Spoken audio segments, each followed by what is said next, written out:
Today, we're diving into a genre that, let's be honest, paints a picture of our absolute worst fears and then forces us to look right at them. We're talking about dystopian fiction. But here's a question for you. Think about it. From The Hunger Games to 1984, why do we love these stories so much? What is it about these really, really dark visions of the future that we just can't seem to look away from? Well, the answer really boils down to one single powerful idea. And it's the whole reason we're digging into this today. Deep down, at their very heart, every single one of these stories is a warning. Okay, so let's get right into it.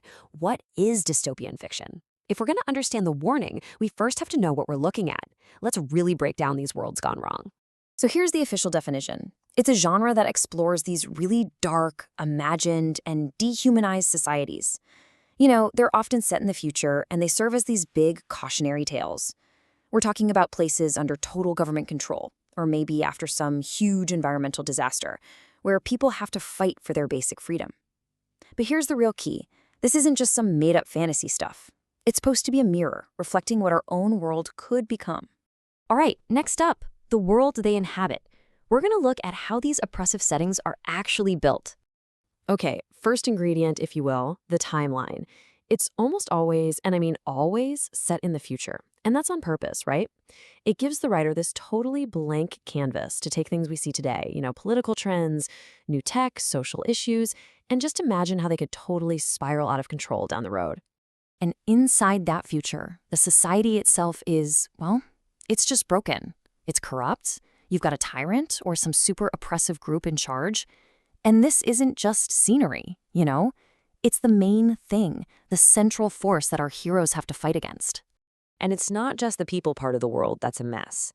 The actual natural environment is usually polluted or just completely destroyed. That little detail, it adds this whole other layer of hopelessness. It shows you a world that's broken from the very ground up. So, you've got this awful, oppressive world. But how does a regime actually keep control? Let's talk about the tools of oppression and see how they maintain that power. And this really gets to the heart of the power structure, right?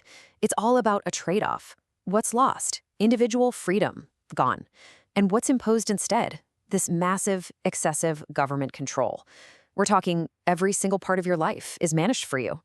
So how did they do it? Well, here's the machinery of control. First up, propaganda.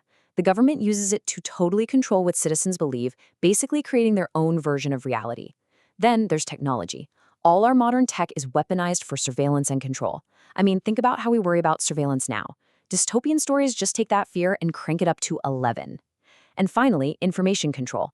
The people in charge censor everything: books, news, any kind of communication. And the result of all that? Well, it's the total erasure of freedoms we take for granted. Freedom of thinking, gone. Freedom of expression, not a chance. Freedom of knowledge, absolutely not. The citizens are kept in the dark, kept compliant, completely by design. Okay, I know, this all sounds incredibly bleak, but there's a really important reason for all the gloom and doom. It's a cautionary tale for us. It's all about the purpose behind the gloom. And really, this is what it all comes back to. The whole point isn't just to freak us out. These stories, they serve as cautionary tales. That's it. That's the why behind the whole genre. Basically, they take all the stuff we're already anxious about today, things like government power, technology, and our privacy, how divided we are as a society, and they just amplify it. They show us a potential and, frankly, terrifying conclusion to it all. They turn our own fears into this huge, flashing warning sign. So, I want to leave you with one final thought. As you go about your day, when you look at the world around us, maybe scrolling through your newsfeed, which of these warnings from these stories resonates the most with you today? Which one feels a little too real right now?